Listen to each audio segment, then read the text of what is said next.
Kembali masih bersama saya Ulfolia, pemirsa kembali kami sampaikan 3 berita utama Kaltim hari ini. Kebakaran permukiman di Samarinda menelan korban jiwa seorang pemuda autis.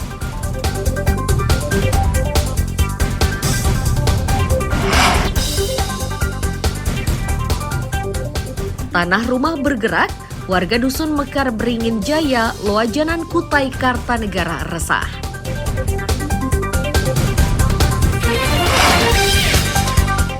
Simulasi pengamanan Pilkada Kaltim digelar di Samarinda dengan melibatkan ratusan petugas.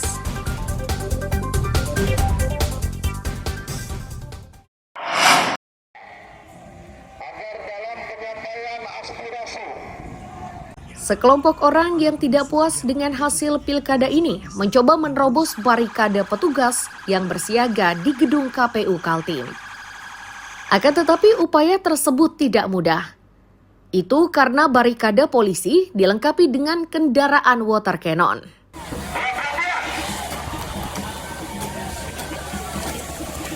Meski begitu, pengunjuk rasa ini terus berusaha menerobos. Berbagai upaya dilakukan, hingga akhirnya polisi menembakkan gas air mata. Seluruh rangkaian tersebut hanyalah simulasi jelang Pilkada serentak 2024. Kapolda Kaltim Irjen Pol Nanang Afianto menyatakan, simulasi ini merupakan bagian dari evaluasi. Tujuannya untuk meningkatkan kesiapan pengamanan pelaksanaan pilkada. Polisi juga membangun kerjasama dengan tentara, pemerintah, dan pihak lainnya.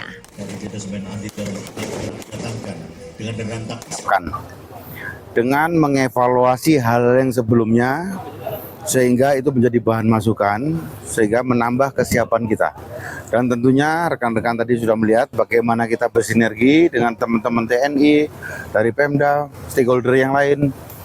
Prinsipnya kalau semuanya bersatu, ini bisa memudahkan kita. Karena kita harus paham bagaimana luasan Kalimantan Timur dengan jumlah personil yang mengawakin. Sehingga itulah perlunya kita berkolaborasi, sehingga nanti semuanya akan berjalan. Dan mengenai kegiatan-kegiatan pendistribuan logistik ke tempat terpencil, ini sudah kita antisipasi.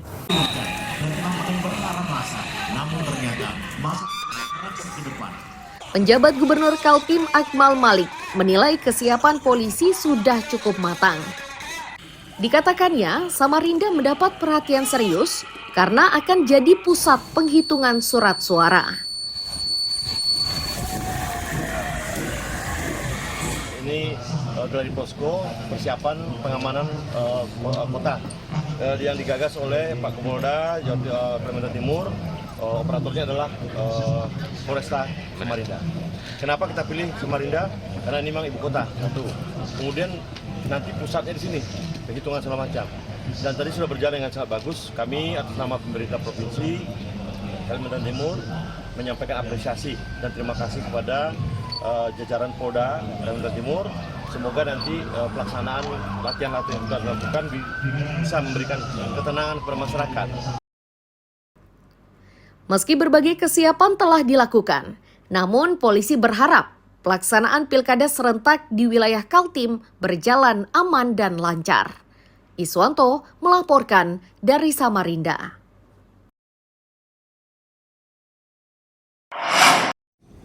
Pertama-tama senantiasa kita panjatkan sosialisasi persyaratan tempat pemungutan suara atau TPS khusus untuk Pilkada Balikpapan 2024 digelar KPU Sabtu siang.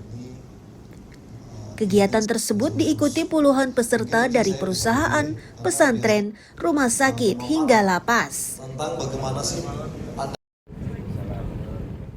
Divisi Hukum dan Kelengkapan Muhammad Rizal menyebut, ini merupakan bagian dari koordinasi. Tujuannya untuk mendapatkan data akurat terkait jumlah pemilih. Ini dinilai penting agar setiap warga yang memiliki hak suara tetap bisa menyalurkan hak pilihnya meski mereka dalam lingkup terbatas. Peraturan Komisi serta Wali Kota dan Wakil Wali Kota. 5. Awal dari koordinasi kita dari stakeholder atau lembaga lain yang untuk lokasi khusus, misalnya itu rumah tahanan, kemudian itu ada lapas. Cuman kita nanti coba rumuskan lagi apakah kita membutuhkan lokasi khusus di rumah sakit dan di Pertamina RU5 atau RDMP. Melihat dari bagaimana konsentrasi dari pemilih di sana nanti. Apakah nanti memang memenuhi syarat atau tidak. Nah, nanti proses ini menjadi awal, tapi kalau misalnya nanti di lapas itu kita perlu melihat dari data warga binaan lapas ataupun rutan ya di akhir-akhir waktu sebelum pencoblosan. Dari lapas atau rutan ya, kebanyakan juga. Pihak lapas kelas 2A Balikpapan menyatakan TPS di lingkungan lapas biasanya 2 TPS. Untuk memastikan hal tersebut, lapas akan menyerahkan data pemilih secara lengkap jelang hari pemungutan suara. Ini dimaksudkan agar jumlahnya tidak berubah. Jumlah 34 peserta. Tempat kegiatan TPS khusus kita sudah siap, kita tetap berkoordinasi sama KPU bagaimana untuk TPS khusus, karena untuk data-data kita sampai saat ini kita masih memberikan data yang baku yang masih ada sekarang, karena kita nanti prosesnya kan ada yang keluar masuk sampai nanti di bulan November kita akan ada update data lagi ya. Biasanya di tahun sebelumnya ada berapa TPS sih Pak kalau untuk di lapas itu? Kalau pas pemilu kemarin itu ada 4 TPS. 4. Dari berbagai upaya yang dilakukan, KPU berharap partisipasi pemilih meningkat dibanding pemilu sebelumnya. Ini dimaksudkan agar pemimpin yang terpilih sesuai keinginan masyarakat. Amir Hamzah dan Riani Mantini melaporkan dari Balikpapan. Tahun KPU nomor 2 tentang tahapan.